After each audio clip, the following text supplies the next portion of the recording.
Students, hope you all are doing well.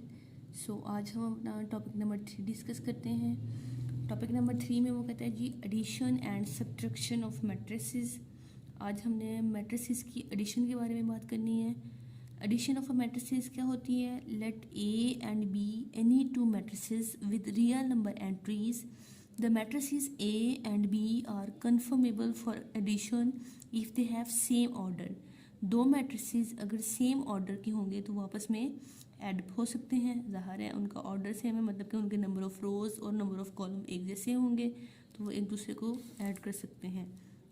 For example A plus B, A matrix उन्होंने दिया हुआ है 2/3 का, बी मैट्रिक्स दिया है 2/3 का, दोनों का सेम ऑर्डर है तो इनको आपस में हम ऐड कर सकते हैं। मतलब कि उसकी R1 को R1 में ऐड कर देंगे, R2 को R2 के साथ ऐड कर देंगे और रिजल्टेंट हमारे पास उसकी एडिशन मैट्रिसेस आ जाएंगी। Similarly subtraction of a matrices क्या होती है जी? If A and B are two matrices of same order.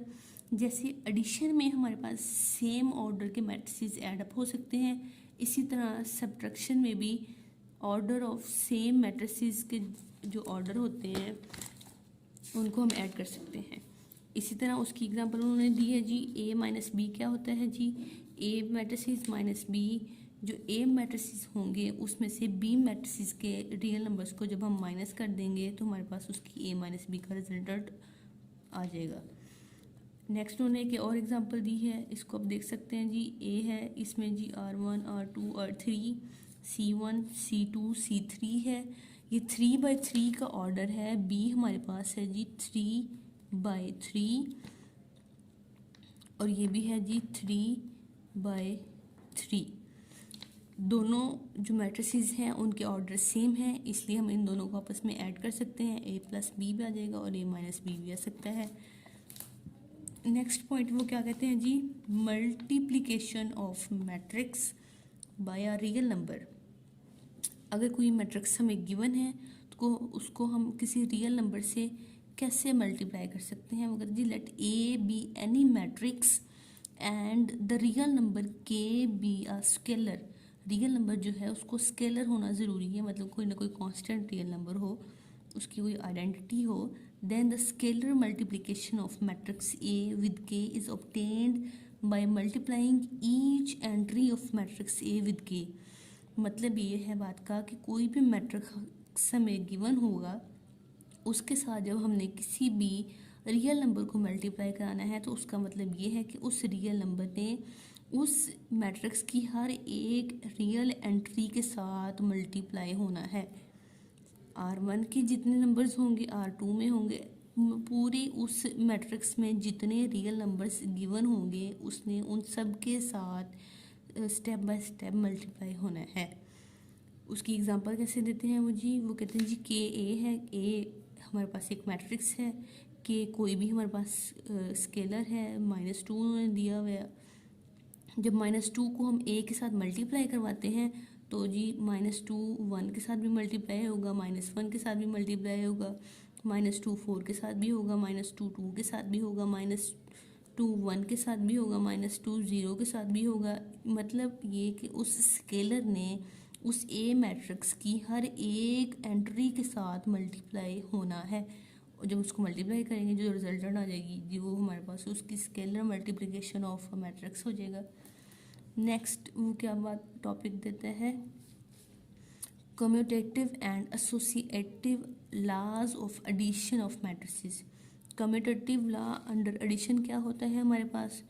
ये तो बात हमें आसानी से पता है, बहुत छोटे होते बढ़ते आ रहे हैं जी। ए प्लस बी अगर इक्वल हो जाते हैं बी प्लस ए के तो इसको हम क्या कहते हैं जी? Commutative law of addition.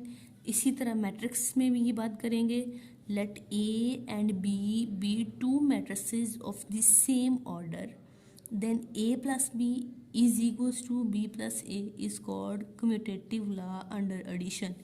Addition के अंडर ये लॉ वेरीफाई हो रहा है कि ए प्लस बी करो या बी प्लस ए करो, दोनों का रिजल्ट हमारे पास सेम होगा।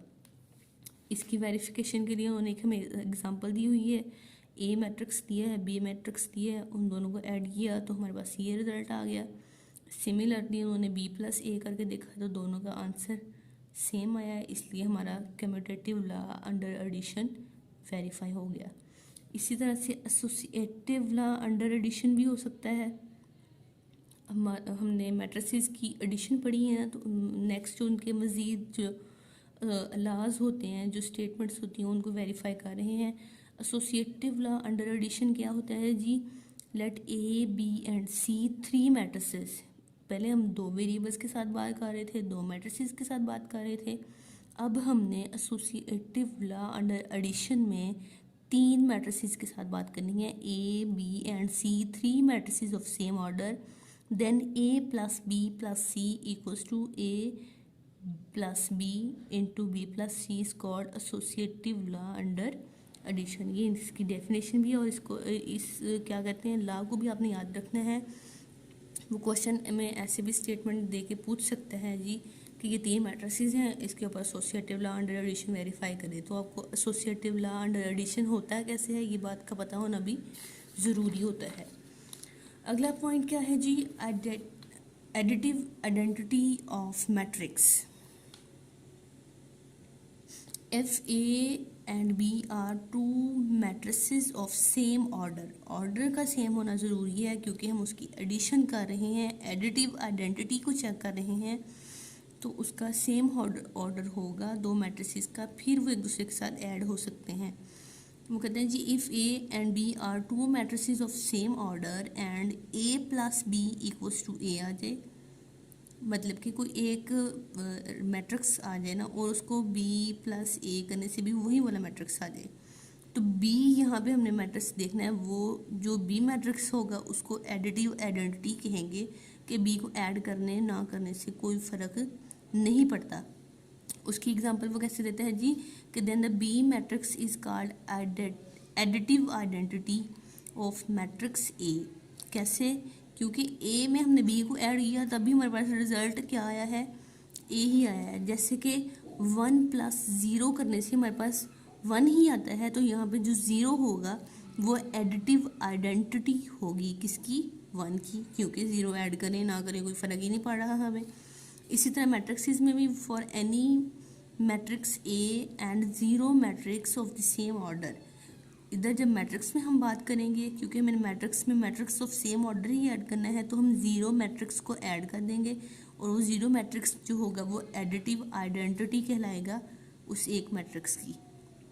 उसकी क्या डोनेट उसको कैसे करते हैं जी? उसको डोनेट करने का तरीका है जी ए प्लस ओ इक्वल्स टू ए, क्योंकि ए मैट्रिक्स होगा कोई भी, इसमें जब हम नल वेक्टर को ऐड करेंगे, नल मैट्रिक्स को ऐड करेंगे, उसका रिजल्ट क्या आएगा हमारे पास? अगेन वही ए मैट्रिक्स ही आ जाएगा, उसमें कोई फ़र्क नहीं पड़ेगा, क्योंकि नल मैट्रिक्स की कोई अपनी आइडेंटिटी तो है नहीं, वो एक एडिटिव आइडेंटिटी के तौर पे काम करता है इसमें।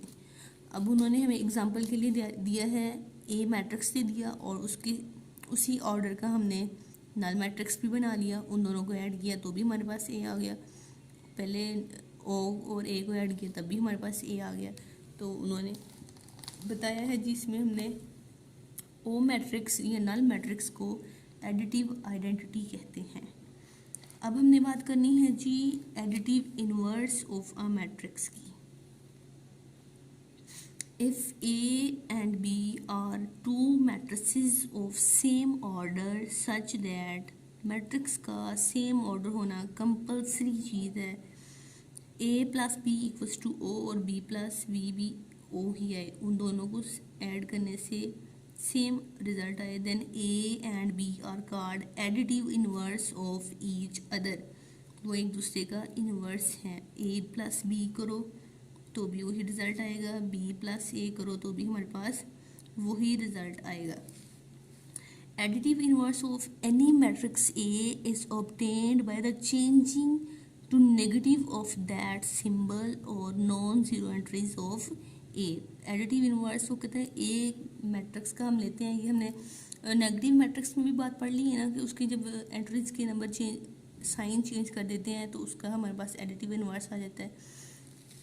अच्छा जी, ए मैट्रिक्स था, इसका जब हमने एडिटिव इनवर्स लेना है तो उसको माइनस के साथ मल्टीप्लाई कर दिया।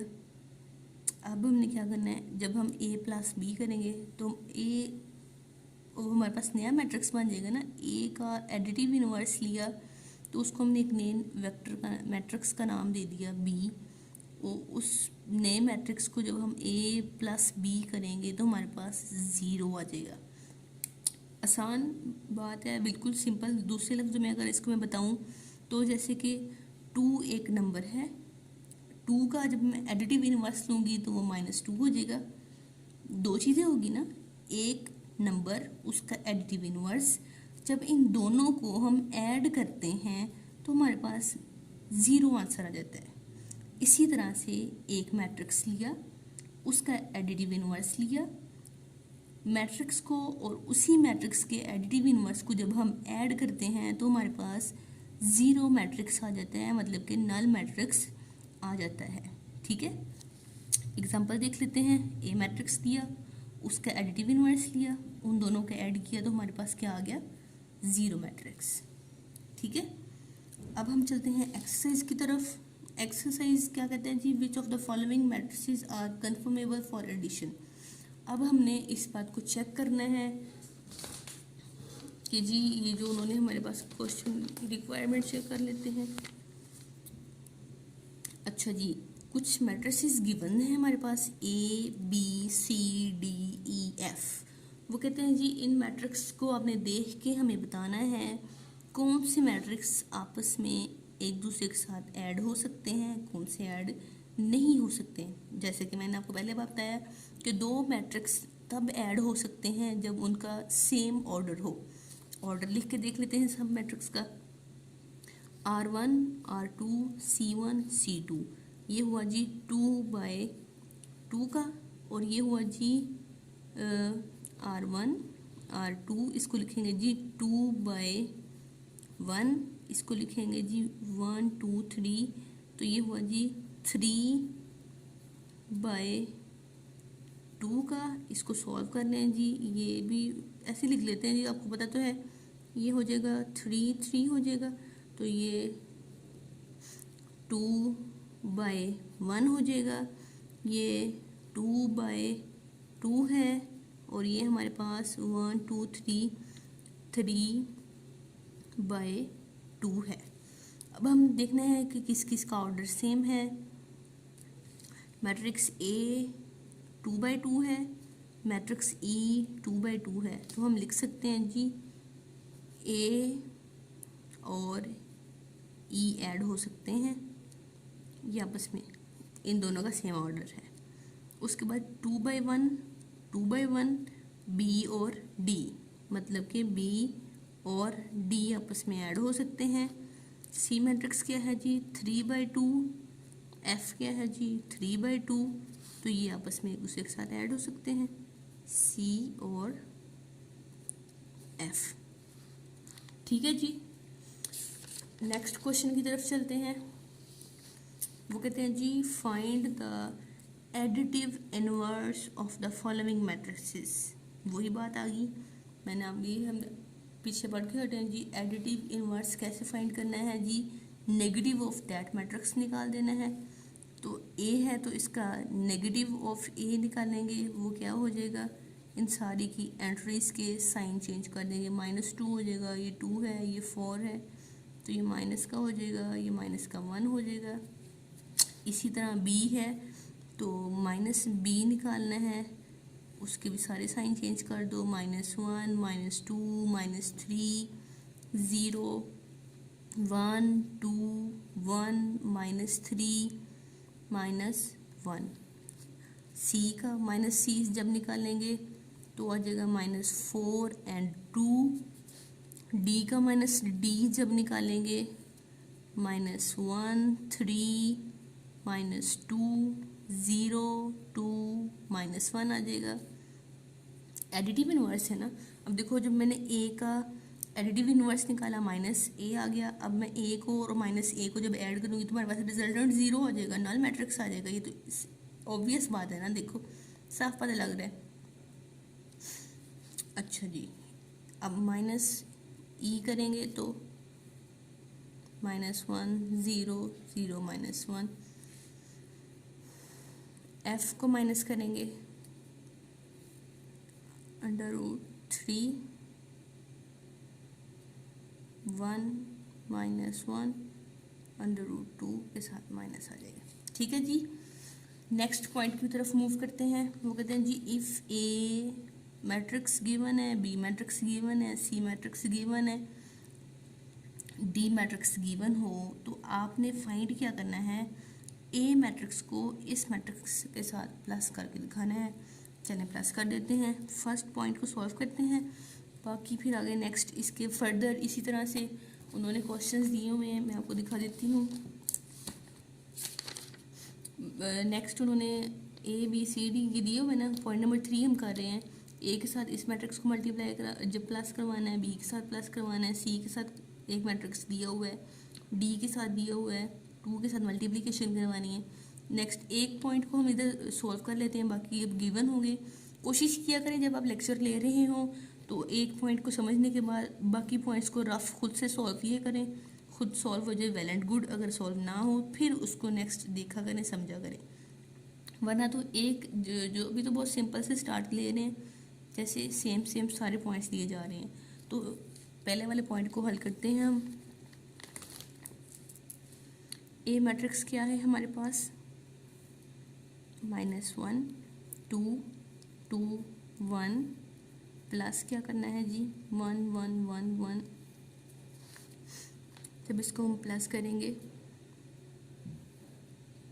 -1 +1 2 + 1 2 + 1 1 + 1, इसका आंसर क्या आ जाएगा जी,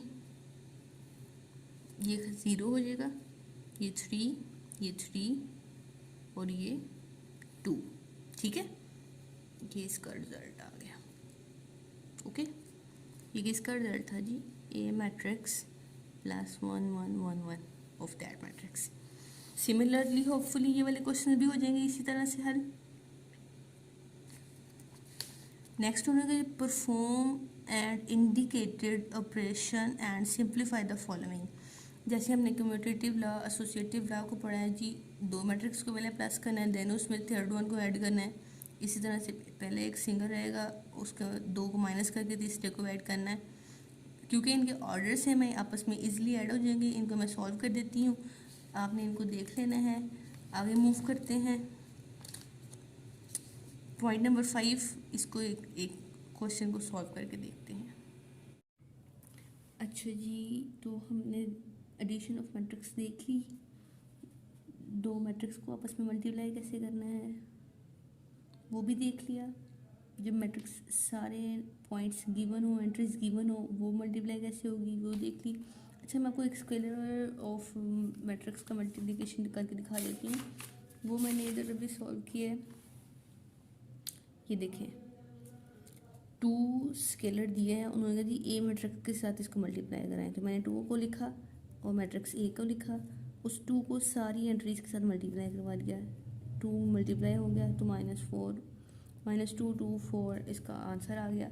इसी तरह से पॉइंट नंबर जो 4 है वो भी एक क्वेश्चन सॉल्व किया हुआ है जी, 2 मैट्रिक्स को पहले ऐड करना था, उनको ऐड किया, देन थर्ड वन को उसमें ऐड कर दिया, सिंपल एडिशन होगी, कोई मुश्किल चीज़ नहीं है इसमें। पॉइंट 5 को भी इसी तरह से हल करना है। नेक्स्ट उन्होंने क्वेश्चन नंबर जो 6 दिया है उसमें उन्होंने एक बात पूछी है जी, if A and B are the matrixes find 3a - 2b।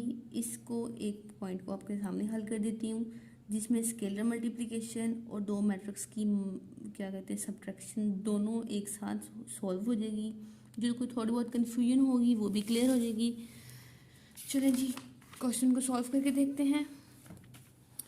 क्या डिमांड है जी, ए के साथ मल्टीप्लाई करवाना है 3 को, 3 वेक्टर ए लिख लेते हैं, डायरेक्ट थोड़ा सा स्टेप करती हूँ, 1 3 -2 4 -2 और उसके साथ बी होना चाहिए, 0 -3 7 8। ठीक है, इसको मल्टीप्लाई करवाया तो ये हो जाएगा 3 9 -6 12 - 0 6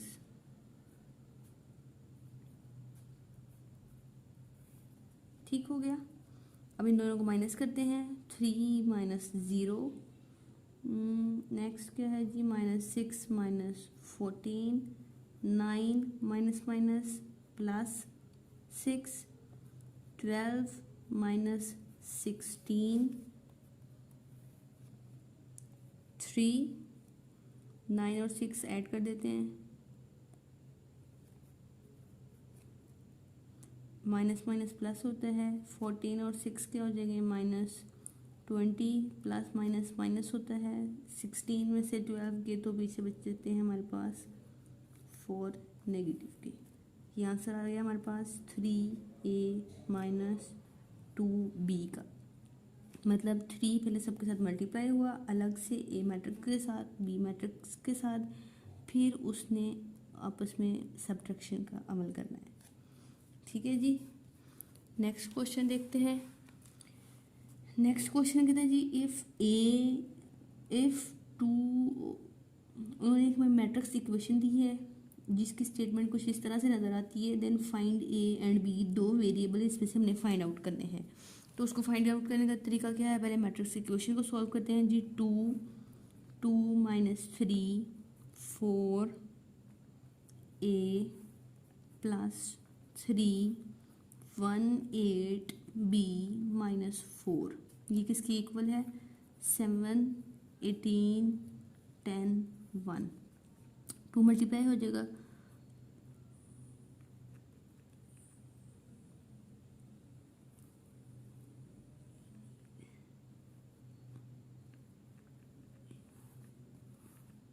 प्लस 3 24 3b माइनस 12 इक्वल 7 18 10 1। इसको करके देख लेते हैं, अभी इसको सॉल्व करेंगे। 4 plus 3 minus 6 plus 24, 8 plus 3b 2a minus 12 equal किसके आ गया, 7 18 10 1। ये बात तो ऑब्वियस है, देखो 4 3 में ऐड हो सकता है, उसको लिख लिया, -6 प्लस 24 ऐड हो सकता है, उसको भी लिख लिया। अब 8 8 ही रहेगा, लेकिन ये 3b था क्योंकि हमने 3 को जब b के साथ मल्टीप्लाई करवाया तो क्योंकि वेरिएबल तो मल्टीप्लाई हो नहीं सकता था उसके साथ, तो वो 3b एज इट इज़ ही रहा, उन दोनों को एक इक्वेशन फॉर्म में हमने लिख लिया। 2a माइनस 12 है तो उसको भी हमने ऐसी एक इक्वेशन फॉर्म में लिख लिया। ये हमारे पास क्या बनता है जी, 4 और 3 7 हो गए, 24 में से 6 गए, 18 रह गए, और ये बना 8 प्लस 3b 2a माइनस 12, ऐसे ही और बराबर आ गया 7 18 10 1। अब ये देखें, दो मैट्रिक्स आपको एक दूसरे के बराबर नज़र आ रहे हैं, 7 7 के बराबर है, 18 18, दोनों सेम डिजिट्स आ गए। मतलब ये अगर तो C1 के इक्वल आ गया दो ऑपोजिट मैट्रिक्स के, तो जो उसका C2 होगा वो C2 के इक्वल होगा। इसकी हम खुद से एक इक्वेशंस बना के इसमें से वेरिएबल्स को अलग कर लेंगे और कांस्टेंट को अलग कर लेते हैं। 8 प्लस 3b इक्वल्स टू 10, इसको इक्वेशन नंबर 1 का नाम देते हैं। 2a माइनस 12 इक्वल्स टू 1, इसको इक्वेशन नंबर 2 का नाम दे देते हैं। ठीक है, अब इसमें क्या करते हैं, कांस्टेंट एक तरफ ले आते हैं, वेरिएबल एक तरफ ले जाते हैं, 3b इधर ही रहेगा, 10 माइनस 8 करते हैं, 3b इसमें 2 आ जाएगा, b इक्वल्स टू 2/3 आ गया। ठीक है, अब इक्वेशन नंबर 2 को सॉल्व करते हैं। Similarly a equals to 1 plus 12 हो गया, 2a इक्वल्स टू 13 और a equals to 13/2, variable number a भी साबित हो निकल आया, इसमें से फाइंड आउट करना था वो भी आ गया।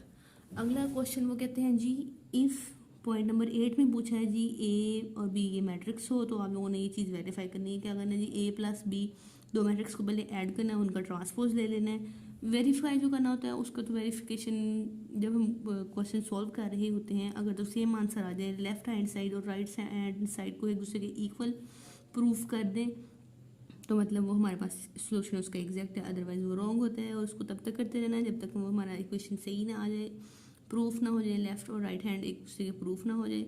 और ए प्लस ए ट्रांसपोज को सिमेट्रिक प्रूव करना है। सिमेट्रिक का मतलब क्या होता है जी कि इन दोनों का जो एडिशन का रिजल्ट निकलेगा उसका ट्रांसपोज देने से भी वही होना चाहिए, हमारे पास वही मैट्रिक आना चाहिए। इससे क्यू सिमेट्रिक का मतलब क्या होता है जी, ए ट्रांसपोज अगर लें तो वो नेगेटिव ऑफ दैट मैट्रिक आए। ये होती है जी आज की सारी डिटेल्स यहाँ पे ख़त्म। होप्स हो कि आज के लेक्चर की आपको समझ आई हो। अगर आपको समझ नहीं आई तो इसको सॉल्व करें, नहीं समझ आई तो डिस्क्रिप्शन बॉक्स में आपको एक इनबॉक्स व्हाट्सएप नंबर दे दिया जाएगा, जिसको दोबारा से आप कांटेक्ट करके डीएम करके अपना कोई भी पॉइंट, कोई भी कन्फ्यूजन क्लियर कर सकते हैं। मिलते हैं कल एक नए टॉपिक के साथ, तब तक के लिए अल्लाह हाफिज़।